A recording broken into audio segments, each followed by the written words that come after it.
So today we are going to demonstrate some important steps in MESA's population assay for our liquid biological indicator products. These products include both MagnaAmp and SterilAmp. One of the techniques that we use in the assay is to crush our ampules using a metal rod.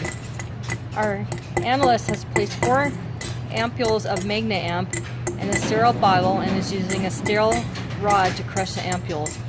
As you can see, he is taking great care to pulverize the glass ampules so that the endospores can be released from the product.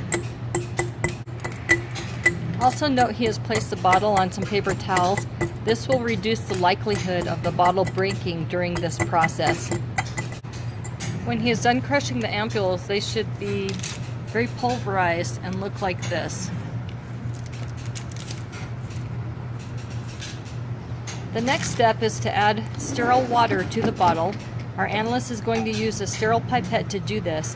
Watch how he uses the pipette to run the water along the metal rod. This will remove any endospores that are touching the rod and place them into the bottle where they will be diluted in the sterile water. The total volume of water and product will be 100 milliliters. The amount of sterile water to add is described in the SOP and it is dependent on the product.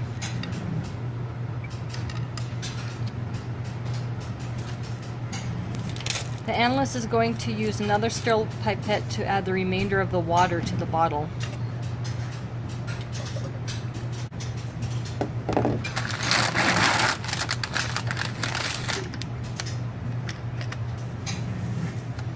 After crushing the ampules, they should look like this. The next step is to vortex the sample to release even more of the spores from the glass. Watch as the analyst does this. It is very important to keep the vortex motion going during this procedure. The sample is vortexed for 1 minute. If during this time you lose your vortex, you can lift the bottle up, use your wrist to swirl the bottle to start the vortex in the direction that you want it to swirl, and place the bottle back onto the vortexer. During the procedure, this is done for 1 minute. We are going to cut this short just for demonstration purposes. After 1 minute of vortexing, the sample is allowed to sit for 5 minutes to allow the bubbles to dissipate. Again, this step will be cut short, and the next step will be to sonicate the sample to remove even more of the endospores from the glass. When you watch this procedure, watch how the analyst does not place the glass bottle onto the bottom of the sonicator. Rather, he will place the bottle onto a rack placed in the sonicator so that the bottle and the bottom of the sonicator are not touching. If during this time, or if you do not have a rack, you can lift the bottle up or suspend it from your fingers and allow it to hang in the sonicator. You can move the bottle up and down, and you can watch.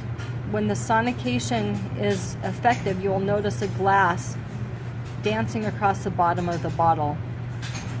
Because you cannot hear me talk during this step, I have described it to you. So now, after the gas bubbles have dissipated, watch as the analyst sonicates the bottle. This step is performed for 5 minutes.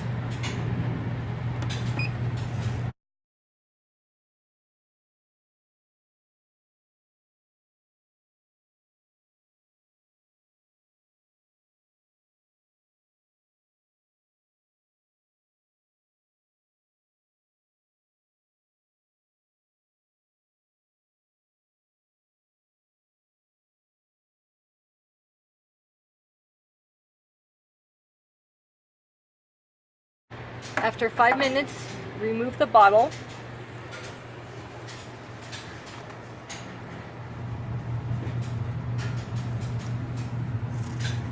The spores within the MagnaAmp unit should be well dispersed within the water, and your sample is ready for the next step, which is the heat shock procedure.